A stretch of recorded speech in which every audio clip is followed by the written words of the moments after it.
Hello, everyone. We are so thankful that you decided to join us for a really amazing discussion today.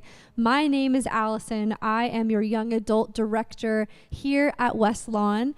And today I have with me Pastor Chris Hardy, as well as our minister of music, Mr. John Coakley. And I told these guys a little bit about what my intro would consist of before we started this conversation today, and I let them know that I was kind of going to butter them up a little bit with some compliments. But in all seriousness, I admire these men so much, and being on a leadership team with them here at West Lawn, just getting to minister with them is genuinely one of my favorite parts about my job. And they've done nothing but empower me and encourage me and support me in all of the endeavors that I have started building this young adult program. So I'm just so thankful for them. I'm so thankful that we're about to just discuss some really important things together today. So one of the initiatives that I've been trying to take when it comes to the young adult ministry here at West Lawn is to stay on top of current events and to discuss the important issues that are in the news all over the world with the platform and with the influence that I have been given. And myself, as well as John and Pastor Chris, all agree that as leaders in ministry, one of the most important duties of our jobs is to stay informed and to stay educated about what's going on in our world and to seek biblical wisdom above all else when doing so. So recently, John, Chris, and myself had the opportunity to sit down and share some of the things that have been on our hearts. And these thoughts, feelings, and emotions are all things that we knew we wanted and needed to discuss and take a stance on. And as I pondered how to go about doing this, I knew that these two would be amazing examples and resources, assets, and advocates for the things that we want to discuss, how we want to educate ourselves and all of you who are watching, and to just bring very important issues to light. So one of the most pressing stories that we've seen in the news all across our world right now is the tragic murder of George Floyd. With the traction that this story has been gaining in the media, as well as the protesting and the riots that have been taking place, we have been seeing millions of people speak out about racial injustice, how to become educated on racial injustice, and the importance of standing up for those who are hurting, whether you know them on a personal level or not. Now, the goal of this discussion today is to model not only to our church here at West Lawn, but to any of you who may be watching this today, how to have a conversation about race. And these conversations can be very scary. They can be uncomfortable. The three of us were joking before we even started filming about just kind of being nervous about this conversation because we want to do a good job. But this is heavy stuff that we're going to be talking about. But we also believe and agree that being uncomfortable is okay. And this is because when we choose to live uncomfortably comfortable, we are humbling ourselves into a perfect place of submission to learn, to understand, to empathize, and to just simply listen to one another, which I think is one of the most simple and sadly forgotten practices of our day, is to just learn how to listen. So I want to start off by having John and Chris talk a little bit about themselves and just kind of their background, where they're from, why you are who you are. So who wants to start? I wish I could have flipped a coin. I'll gladly start. Thank you. I really don't have a problem talking about myself, so it shouldn't be an issue. Yeah. Well, as you mentioned, John Coakley, I'm the minister of music here at West Lawn. I've been here for like 2 years or something. And, as a black man in America, I've had some challenges, but not nearly as many as some other black people have had. I was lucky enough to grow up on the upper end of the socioeconomic level. So being that, I was able to avoid some of the problems that black people have. But, one thing that is really important is history.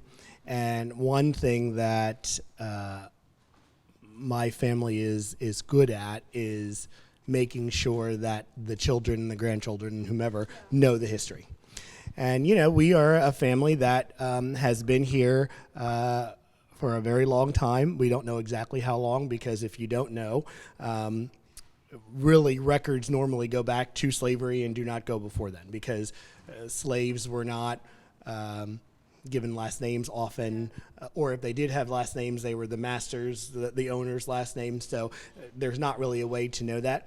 We do know on my mother's father's side that, so that would be my grandfather, his great-grandparents were slaves. We don't really know much more than that, but that they were slaves.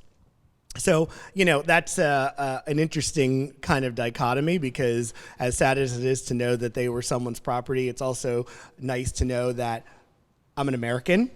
My family's been here a long time, and a lot longer than a lot of other people that have come. And it's, I have a sense of pride about being an American and having family that helped build this country. I grew up in a mostly white town, which was partially by design, because my parents wanted to try to limit the exposure to the bad things that happen in inner cities and in places where people that don't have opportunity are. So they had the means to move us out of that situation. It's been interesting too, the path that I've chosen. I have a full-time position as a business professional, but also here within music ministry, because I went to college to be a classically trained opera singer. Not something that a lot of black people do, right? But it has brought me to West Lawn, and I'm happy about that. It's interesting because my wife is white. So we deal with a whole host of issues that other black people that marry other black people may not. It's just I'm happy to be able to share what I've learned and what I know with our congregation and with the world and whoever else is listening. So. And we're so thankful that you are willing to talk about it, the good and the bad. So thank you for sharing, John. You're welcome. Chris, tell us a little bit about yourself. Thanks, Allison. So I am white, in case you couldn't tell What? yet. I grew up in a rural area. Was not a lot of diversity in my neighborhood. Well, my neighborhood was cornfields, but the school we went to, there was not a lot of diversity there. There were a couple black children, but they were in the projects where we weren't supposed to go, the low-income housing. So it was a place that was kind of taboo and to stay away from. Never was really told why at a young age, but just knew that's not where you go. Fast forward about a dozen years, and I found myself in law enforcement for the first couple of years as a deputy sheriff, and then as a local city police officer for the city of Wilkes-Barre. In total, I had about 8-9 years. 10, I don't know, but because for the last 3 years I was injured, which led to a calling from God to be a pastor and ultimately a career change. But interestingly enough, being a white police officer, Wilkes-Barre is very diverse. Twice, once as a deputy sheriff and once as then a city cop, I was accused of excessive force. That's the legal term. The police brutality comes in with the socialization and the news media and the sensationalism of it. But use of excessive force is what I was accused of twice. Once during the arrest of a white man as a sheriff serving a felony warrant, and then later, about 3 years later, effecting arrest of a Hispanic male. One stuck around much longer than the other, we'll say. The investigation of the use of force with the Hispanic male is the one that stuck around for 6 months. Lots of reasons, we can go into that later, but that arrest injured my back, which then led me to a career change. But for many months, for 6 months, I was, including with 5 other white cops, accused of police brutality. We were crucified in the media, front page, talk radio, the local news stations. Facebook and social media really wasn't out then, but you still had the comments on the local newspaper stuff was out. So it was pretty bad. So for 6 months, I lived under the microscope of being accused of being a racist, of being a brutalizer, being a bloodthirsty pig, to all the names I've heard before on the streets. Don't get me wrong, I've heard many before, and oftentimes I would just laugh or just deal with it. But this one really hurt and cut to the heart, because I knew in my heart of hearts, along with the other guys, that we did nothing wrong. It just became. It was right before Ferguson happened. So right before. I can only imagine what would have happened if my incident would have happened after Ferguson, just because when I was watching it on the news, whatever you believe or choose or opinion of that, I was like, wow, thank God, that didn't happen with me.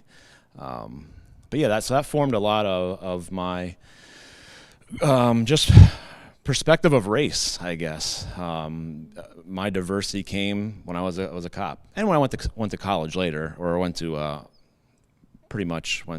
seminary. That's really when I got a better idea of race and discussion. So, absolutely.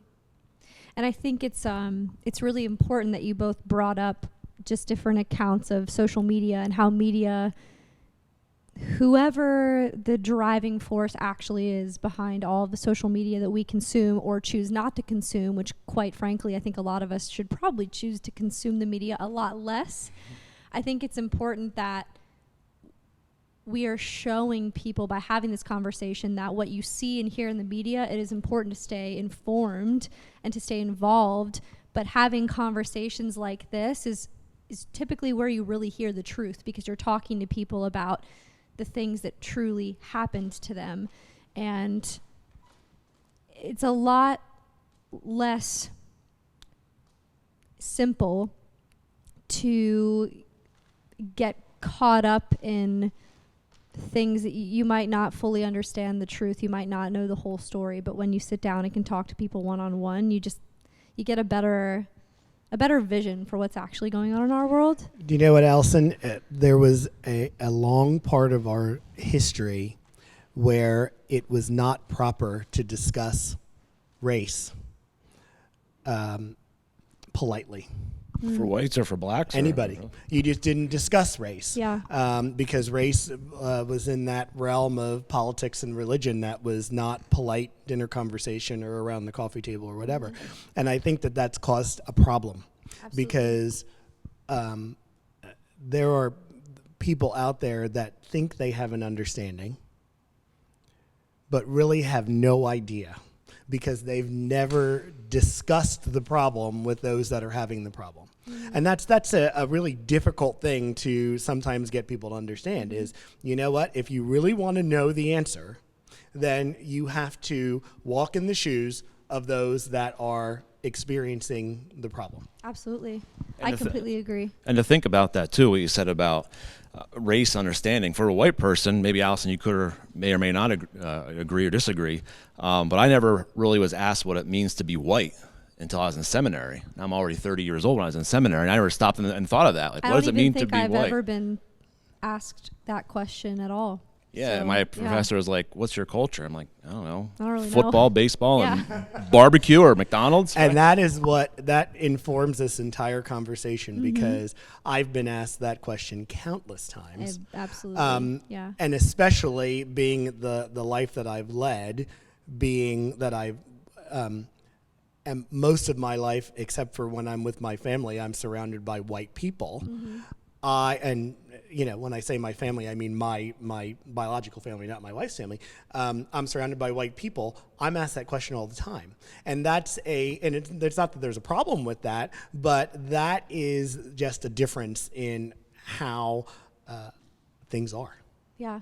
And those kinds of things should be discussed rather than swept under the carpet, because it's not polite to discuss. Yeah. So this is kind of, I guess, the overarching theme of our conversation, but I want to ask this question to both of you because I think that everyone who's watching has probably and hopefully had this question on their mind for not only the past month, but for a long time. But how do you start a conversation on race?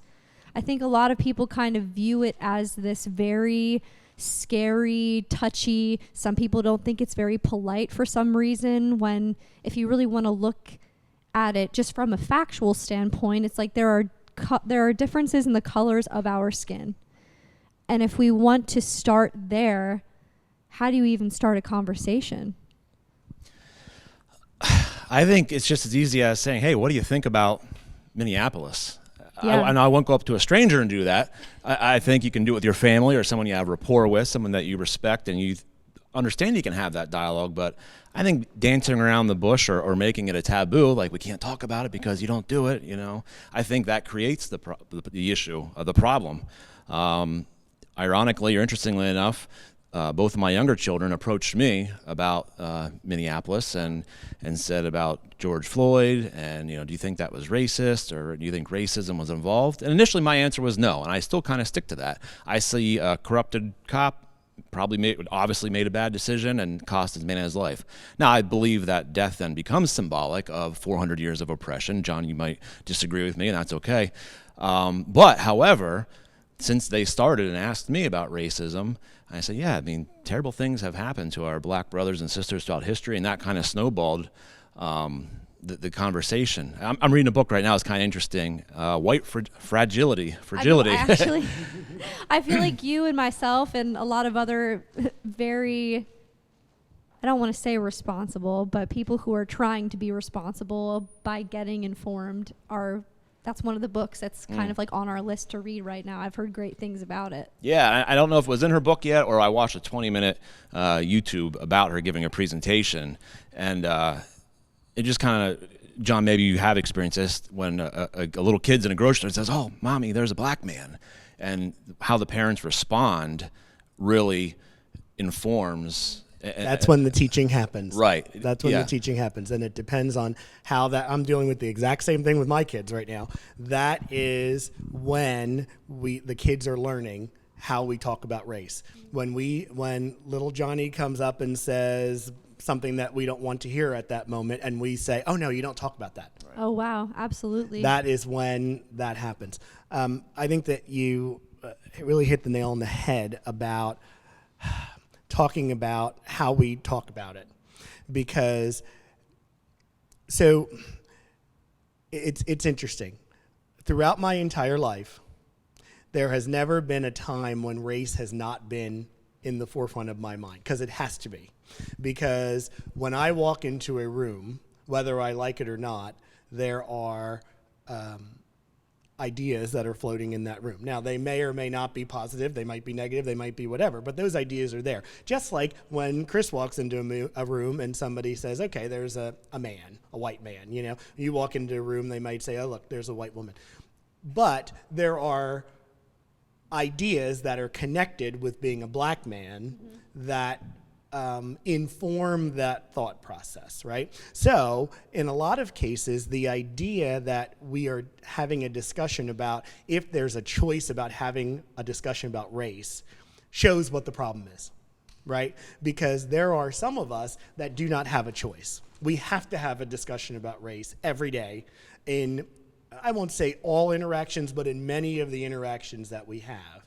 Whereas there are some of us that if we choose to say we don't want to discuss race or think about race, then we don't. And I feel like it also comes from the vantage point of why you have to have the conversation. Because if I were to have a conversation with some of our youth here at Westlawn, who it is a predominantly white group of youth, I would be having a conversation with them to inform them, not to tell them that they need to fear for their lives, that they need to think about where they go because of their safety, that they might have to act a different way. And I feel like, and I've had a lot of conversations because I have a lot of friends that are people of color, whether they're black or Hispanic or Asian. I've had so many conversations with people over the past couple of weeks. And one of the things that keeps coming up is that when my friends who are black have to have this conversation with their friends or their family members, they do have to talk about it from a perspective that's more rooted in fear than it is education. Yes, exactly. my son is 10. He is not 100% black. Obviously, he's mixed. However, the stigma still exists for those that are not white, and it really, at least my understanding of it, is that it results from fear.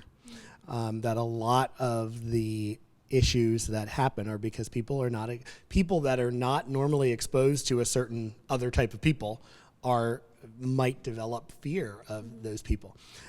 It's interesting. My parents were both born in South Carolina. My father was born in the early 50s. My mother was born in the late 50s. And they both started school in South Carolina before their families moved ultimately to the New York City, New Jersey area. Both of them went to segregated schools. And my father, I just found out last night, went to segregated schools in New Jersey, which I didn't even know was a thing. I thought that the North wasn't segregated and the South was. Didn't even know that. But just like there's fear of people of color, there is also a reverse fear, I guess you would call it, where there are some people that are really negative about the term reverse racism. And I'm not, because I think that exists. I really do. And what does that mean to you? Because I think some people honestly might not even know what you mean when you say that. So reverse racism, my understanding of it is that it is a situation where a white person is being discriminated against based on the color of their skin. So a person of color is saying that a white person is a certain way because they're white, which to me, I can see that being a real thing, because and it specifically has to go with policing and cops, because as we've all seen out there, there's, as there always is, two camps. There's the people that support the police and the people that don't support the police, and those that assume that all policemen are bad, or that all policemen are good, or there are a few that are bad. And there are people that are of color that are assuming that an entire group of people that they've never met before are bad. And that is exactly what racism is, just reverse. So, I always like to bring that out. There's a fear that is created on my side with my family and my parents growing up in segregation, and my grandfather always told a story before he passed away about the Ku Klux Klan coming to the house when he was a kid and putting a burning cross on the front lawn, and what that creates. There's definitely a fear in both directions. The difference is that there's this thing called white privilege. Right, and I'll the word buzzword into right? my next question. So, I want to talk about that. What is white privilege? Right. And why are we so afraid to talk about white privilege? White privilege is a scary thing. Can I go first because I'm white and I have the privilege? Which I think I just demonstrated. Right? Made a lot of people cringe while watching, but well, I think that's exactly it. We cringe when we hear the word white privilege. Yeah, white privilege is not right privilege. Right.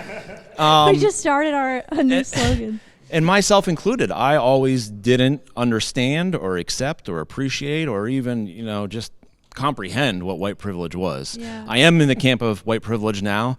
So anyone's watching this and claims that I am super progressive and liberal, you might be the first person to ever claim that about me. But white privilege is just things that we haven't earned, but are just given to us because of the color of our skin, while realizing that others of darker toned skin don't have those same privileges. That's something as simple as thinking those thoughts in their mind when John or I walk into a room. Who's more often than not to have a negative thought perceived about them? Probably you, John. Unless I'm walking into a room of black guys that they know that I'm a former cop, they might have negative feelings about me. And that's why I say it goes both ways. And just to backtrack a second, if you will, because again, I want to be super progressive and liberal today. I saw that they Sounds great. I think it was Webster Marion is rephrasing their definition of racism to now include systemic oppression, which then many would argue that blacks cannot be racist. They can be discriminatory, but not racist, because racism, I know, I do that too. Honestly, tomato, tomato, I think it's what the connotation you're carrying with it. Am I treating you worse because of your skin color? We can talk till we're blue in the face about systemic oppression. And to me, if I may just throw in one more point real quick, I think the systemic oppression has that trickle-down effect. And it's manifested itself in these incidents with police. Police become that tangible presence, that physical entity of representation of the government, but also of years, because slavery didn't end 100 years ago. I mean, it did, but it didn't. Up until 1968, when we had the Civil Rights Act, there were still a lot of segregation and racism. And like you said, just a generation ago, your parents went to a segregated school. Well, that means that the white family, they also had thoughts about black families. And you learn from your family and your culture. So we can't pretend that just because Pastor Chris never owned a slave and John, you never were in a plantation picking cotton, that somehow racism doesn't exist now, because the racism that has been indoctrinated through both the government and the laws, but also just our family and our heritage, just who we are and the stories we tell each other, plays an effect on who we are right now. I think that was so great from the both of you. And I think one of the questions that is kind of deeply rooted that not a lot of people will actually ask, but it's going on internally like a frenzy whenever they hear the word white privilege. I think immediately white people think, oh, well, are you saying that I'm a bad person because I have white privilege?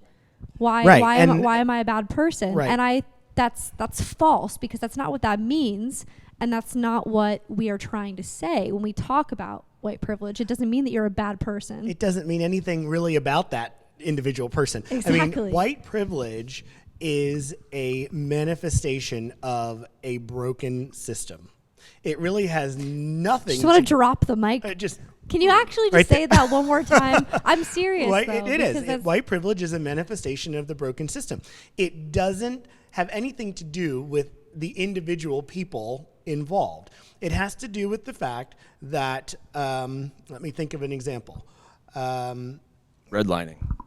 Okay, so I was thinking something that wasn't quite so institutional, but yes, you definitely have things that were created specifically to deter and to keep black people in their place. A lot of those things are still in existence today, right? And we still deal with them today. Why is it that the majority of black people live in the inner cities? It's not just because they want to live there. Why is it that schools in the suburbs consistently do better than schools in the inner cities, right? I mean, all of these questions have to do with the greater idea of what institutional racism is. White privilege is simply the fact that if two people are given the exact same criteria, right, and then they are to go out on their life's journey with those same criteria, right, if one of those people is black and one of those people is white, the white person does not have race as one of their pieces of baggage. So when Chris goes into a job interview, for instance, okay, he does not have 400 years of racism that has informed the people that are having that discussion. That doesn't mean that the people in that room are racist, but it means that they have been, they are exposed to the institutional racism that has been here since slavery. Absolutely.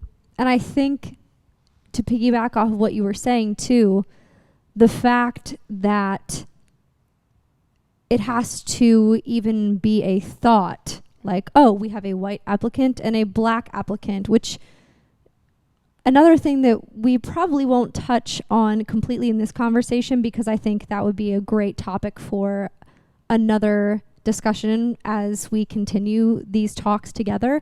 But when people say, oh, well, I don't see color.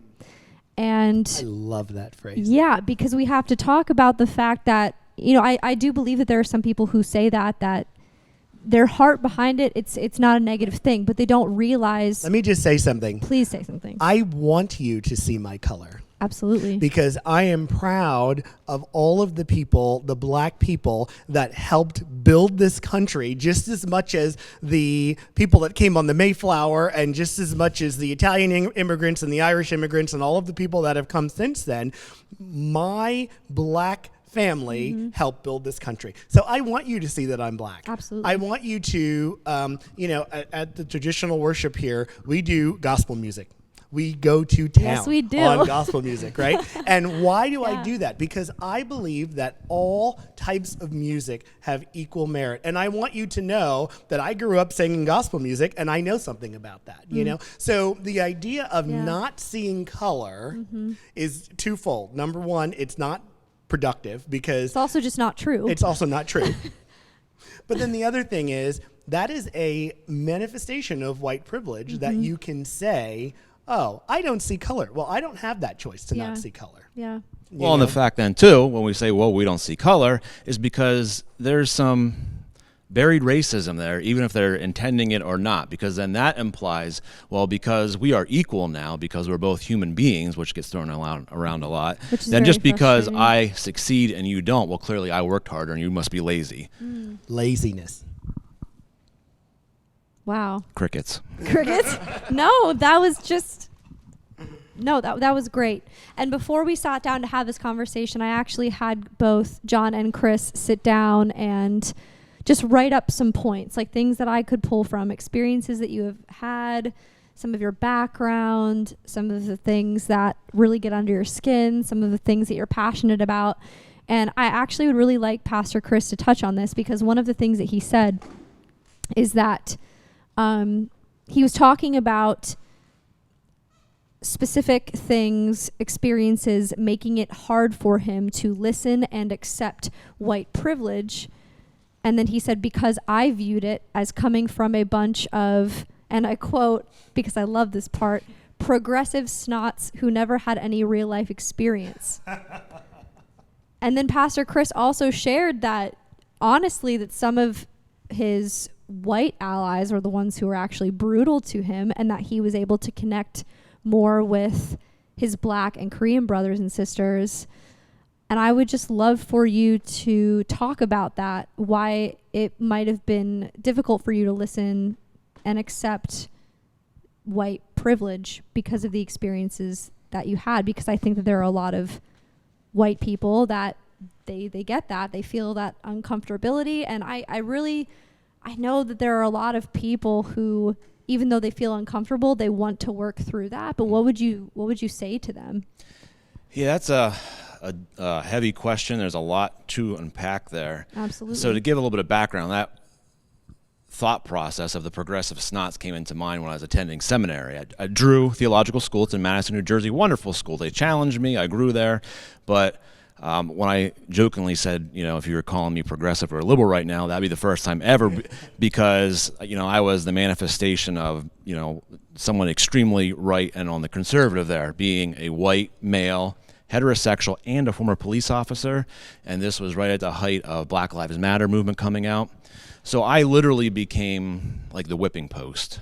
And again, it wasn't so much from my black brothers and sisters. Drew has a big influx of South Koreans that attend there. I felt it was easier to have conversation with them and to have kind of what we're doing now. I mean, really, we did not butt heads. We listened to each other. But the white allies who wanted to, in a sense, shame us for being white or for creating the system, or what some people will say in social media, like, oh, I didn't create the problems 400 years ago, so don't blame me. But it was kind of this opposite effect of people trying to fix everything in a 5-minute discussion, or beating up on Chris because he was a white cop, who ironically was accused of police brutality, so he must be a racist pig. So it shut down conversation. And even in a seminary, even we'll say hypothetically I was guilty. We'll say I even did 10 years hard time for it.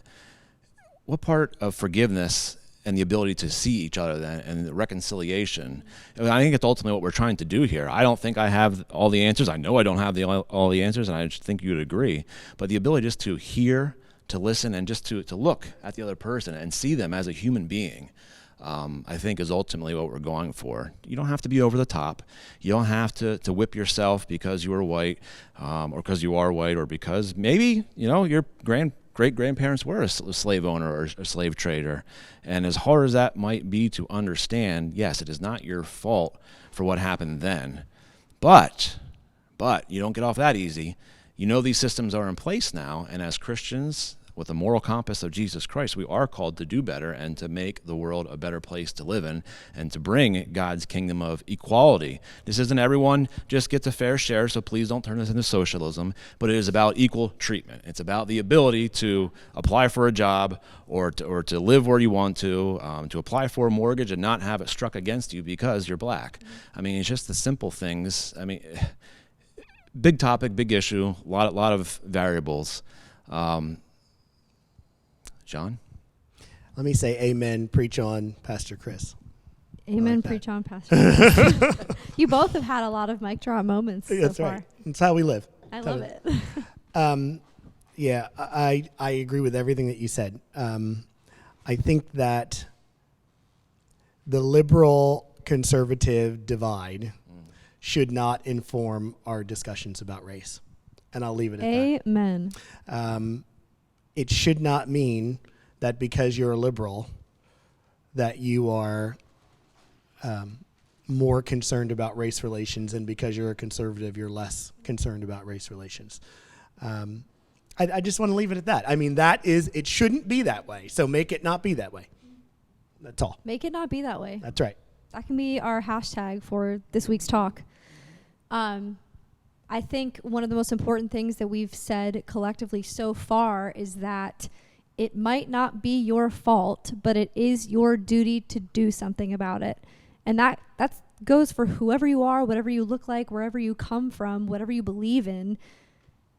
The injustices that we see in our world, specifically we are talking about racial injustice right now, the things that you see might not be your fault, but it is your duty to do something about it.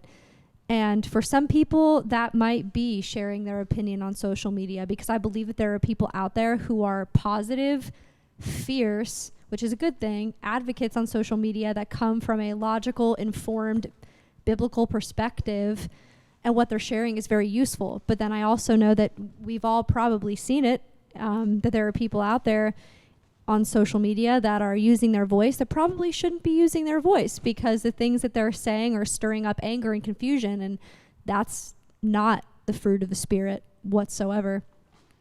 So I think it's it's really important that we are talking about that, and that we said that, because if there's anything that we want people to take away from this conversation, it's that it might not be your fault, but it's your duty to do something about it. I think, too, we're at a point where a lot of folks have realized they need to do something, but they don't know what to do. Because this is 400 years of things way bigger than you and I. What do I do about it? Yeah. And, and a lot of people over the last few weeks, and I've been speaking with my family members, I know that this is the truth with them as well, that they've had their white friends reach out to them and say, is there anything that you need? Is there anything that you can do? And all of that kind of. John, is there anything I could do? That's right. And although that is, I really appreciate that, because I think that is showing that in truth, this is someone that actually really wants to do something about this. But the bottom line is, as Chris mentioned, this is bigger than policing. It's bigger than institutional racism. It's bigger than white privilege. It's bigger than all of that. This is God-sized issues. Absolutely. They are God-sized issues, and God is the one that needs to help us change these issues. That's right. And it's not going to be a politician. It's not going to be somebody on social media. It's not going to be the latest meme.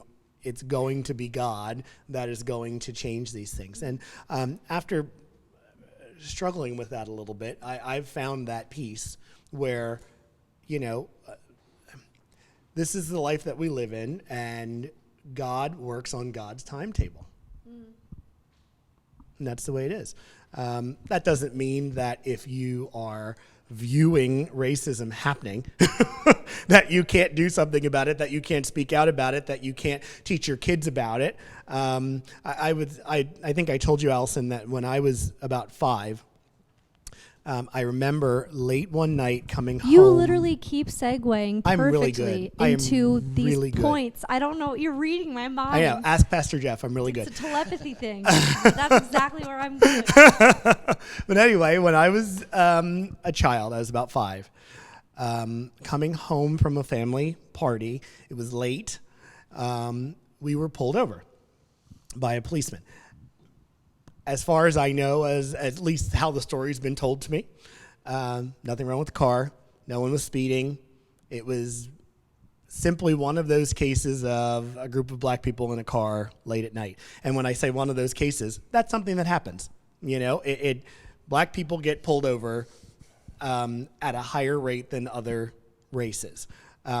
I'm not going to go into why that happens or whatever, but it happens, right? So we got pulled over, my mom and dad with my sister and I, young family, and I can remember how palpable and just real the fear of my parents was.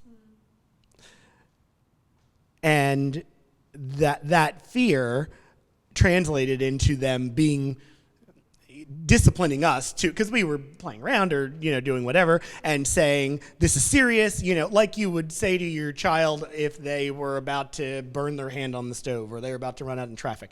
It was a serious injury, could happen, right? So we were told to be silent in the back, and this is in New Jersey. This is not whatever. So was there an adult male in the car? There was. Okay. My dad. Your dad was with you. Okay. So they ended up keeping us longer than we probably should have been kept, and then we were allowed to continue on our way, right? But that memory of fear in your parents' faces, think about, I'm sure there's times when you've probably seen that. You think of your parents as being superheroes. They, nothing can ever concern them, right? And then you see them in a moment of weakness. And you realize how serious the situation is. That's right. It informs my everyday in that every year, Elise and the kids and I, we drive to Myrtle Beach, right? If you've ever been to Myrtle Beach, pretty much go straight down 95, right? And 95, major businesses, whatever. Then you get off 95 and you drive through the south, right, until you get to the beach area. Not saying anything wrong about the South, but that is the time when I get nervous. We leave our house at a certain time so that I make sure that we are through that area during daylight hours, right?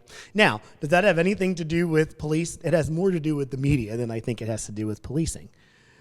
But those issues that we've had with police are informing all parts of our life at this point.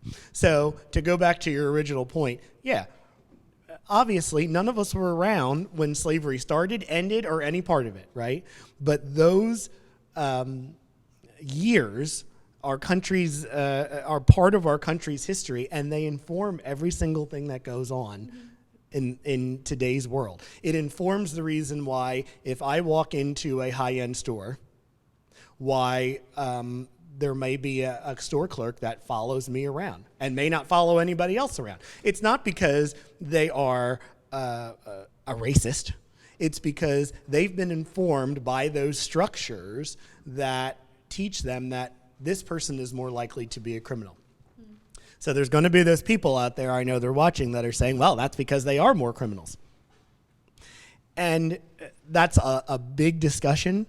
But there's a lot to be said about that same history and that same structure contributes to why there are higher levels of black people that are committing crimes, that are in prison, that are doing all those things. There's people that say, well, if they wouldn't run from the police, then they wouldn't be killed. That is probably one of the most insensitive things that I have heard throughout this process, because the bottom line is, just as those policemen are afraid of those black men and try to protect themselves by shooting, those black men are afraid of those policemen. Which goes back to my 5-year-old story. You know, why am I afraid of policemen? I'm not afraid of all policemen. But in given situations, sometimes black men are afraid of policemen. And I think so much of what you're saying, and thank you for sharing that story, John. You're welcome.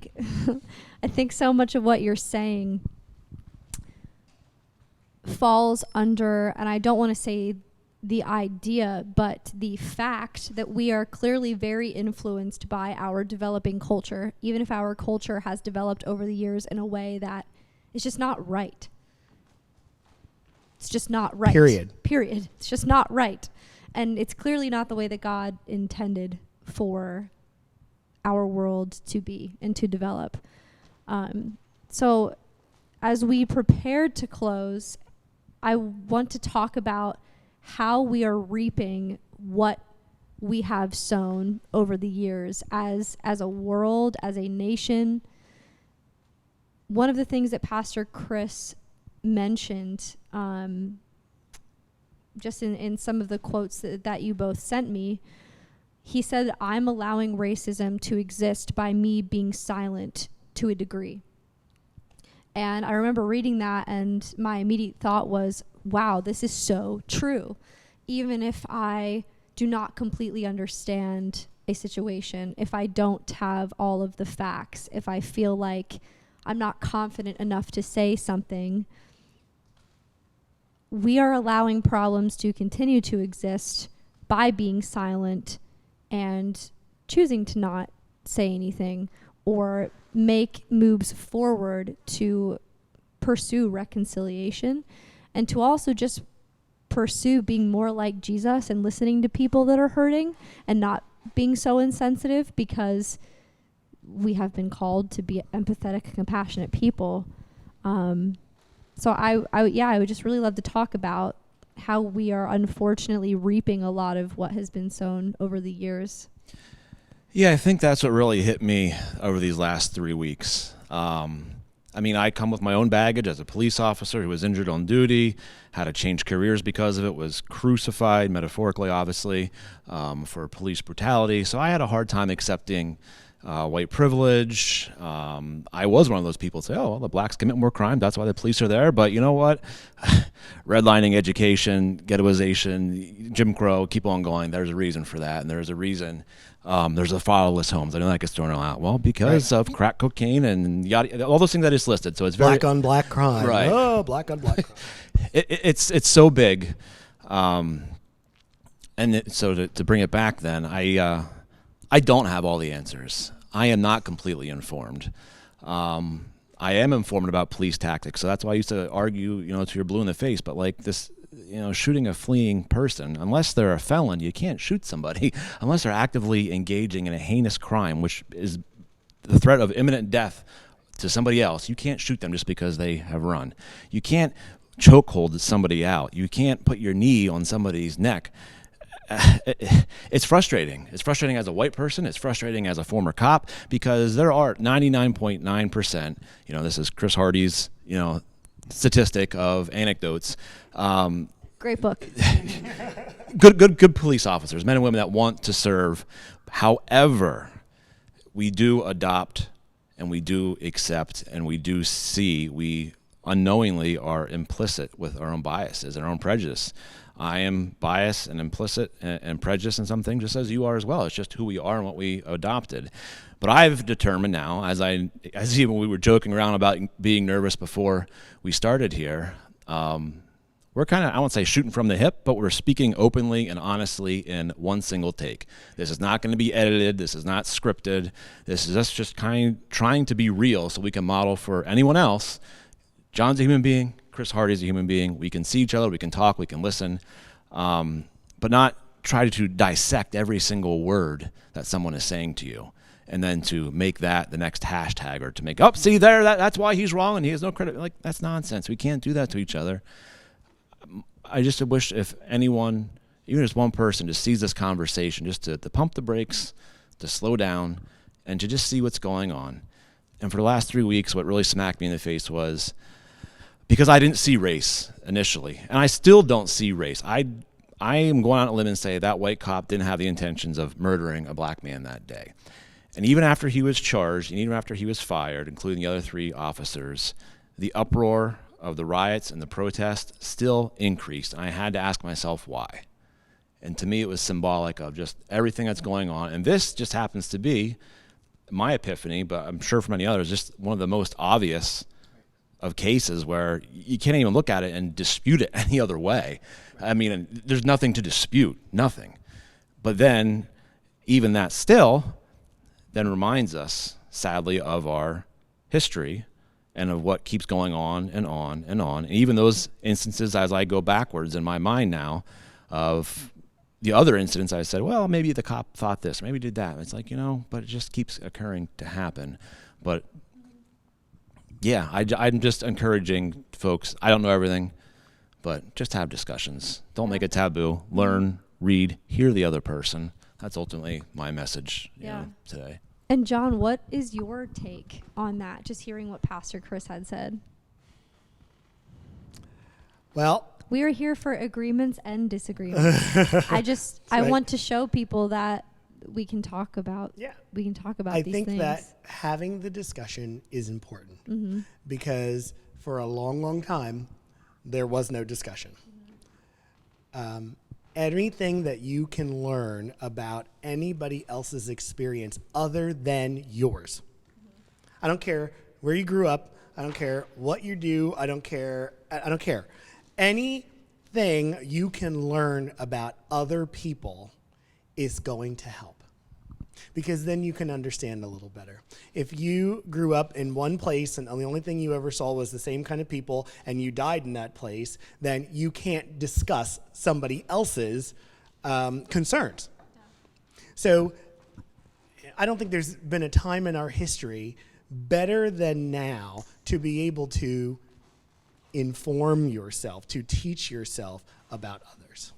Look at things a little bit of a different way.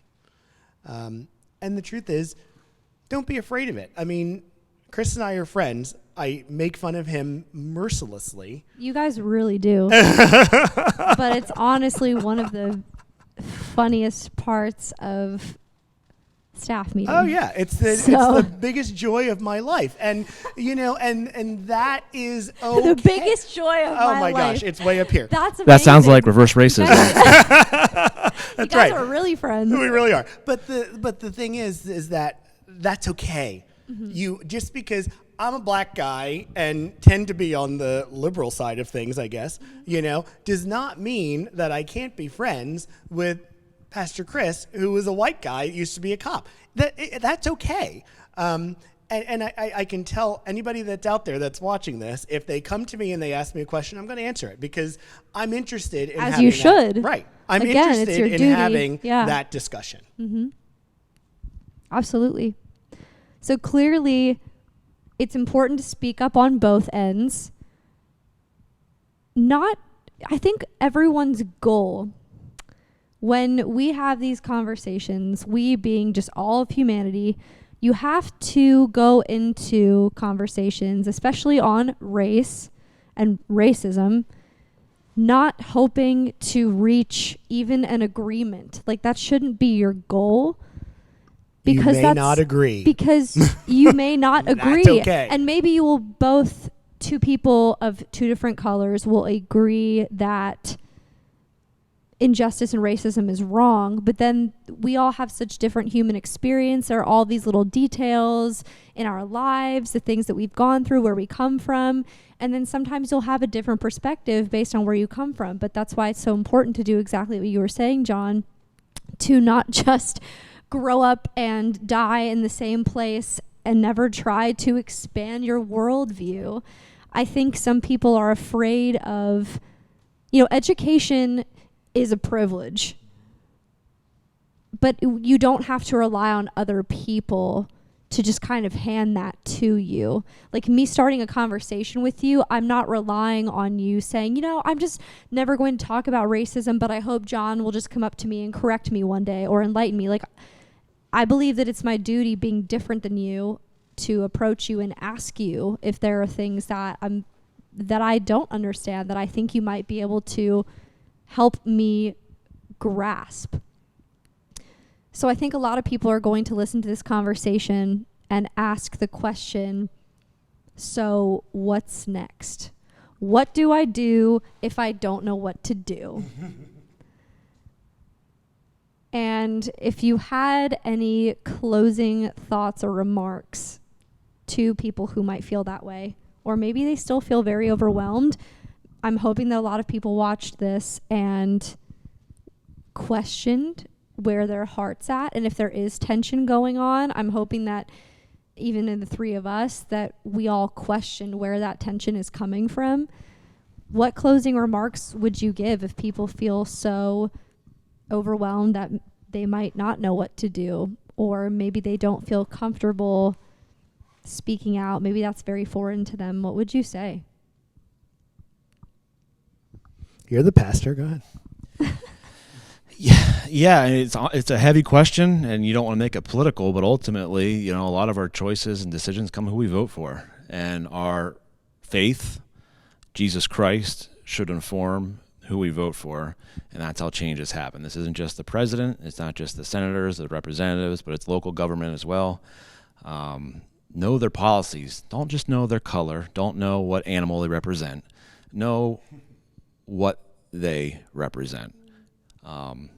But on a smaller scale, on an individual scale, I just can't reiterate enough just to educate yourself and to learn, and just to shut your mouth and open your ears. I mean, as simply as I could say it. Whether you're black listening to a police officer, I know that was one of my biggest frustrations in seminary.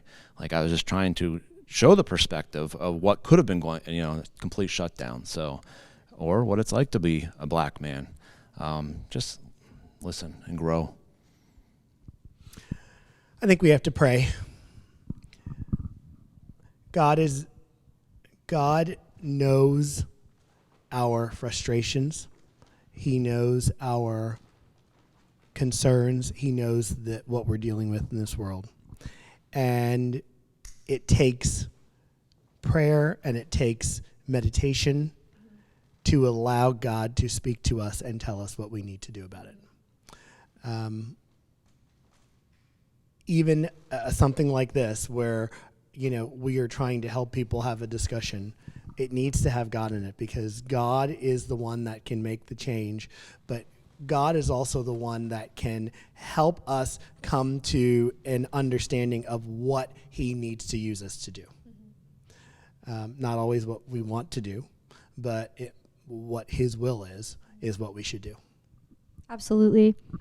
I listened to an incredible sermon yesterday by Pastor Robert Madu. And for everyone who's watching who might not know who that is, they have to check him out, because the guy's a legend and he loves Jesus and he's an amazing man. He is a black man. He's married to a white woman. They have beautiful babies, and the ministry that they do is absolutely incredible. And the thing that he was talking about yesterday in his message was learning to live in the perfect balance of grace and truth. And in the Bible, we are called to live in both. Because if you have a whole lot of truth, it's just going to sound like a bunch of noise, hurt feelings, anger, tension. But then if you only have grace, then it's just, we can just tap you on the wrist and push everything under the rug, and just, it's rainbows and butterflies and the world is great and God is good. Amen. God is good all the time. And God is good all the time, but we live in a world that is not good all the time. So he was talking about how you need to have grace in your truth and truth in your grace, and they complement each other so perfectly, and he designed it that way. And there's a huge difference in reacting to injustices, to conversations like this, and then responding to them. One of the things that Pastor Madhu said was, he said, aren't you glad that, what are the people called that come to the scene of an accident? They're called first responders. And he's like, could you imagine if they were called first reactors? And if you got on the phone with 911 and they were just like, oh my gosh, I don't know what to do. Like, I don't know what to do. Are you okay? But he's like, no, like you get on the phone and you listen to their voice and they're like, hey, calm down. We're going to send somebody to you. Everything's going to be fine. And it's because they're choosing in that moment not to react, but to respond. And I think that not only in this conversation, but in this season of life in 2020, we have this launching point where we can, jump off and be better and do better and know more. Or we can kind of just sit back on the wayside and continue to just react and have a bunch of useless reaction. And we know that the enemy wants our reaction because that will lead to the destruction of unity and it will add a lot of confusion. And that's, God's called us so much higher than that. So I know that in this conversation, I have learned so much. I have been touched. I have been blessed. I knew that this was going to be great. And I really look forward to continuing to have these conversations with the two of you, with other people in our community, with people in our congregation, because Jesus never chose to shy away from standing up for what was right. And he always chose to respond, not just react, but respond from a place of love and empathy. And I think the moment that we choose to start embodying that in our words and in our actions, it's really only then that we're going to see change. Just like you were saying, John, sometimes you really just have to pray. And you can know the word, you can know the Bible, but that doesn't mean you know the author. Amen. So we got to get to know the author because then we can become more like him.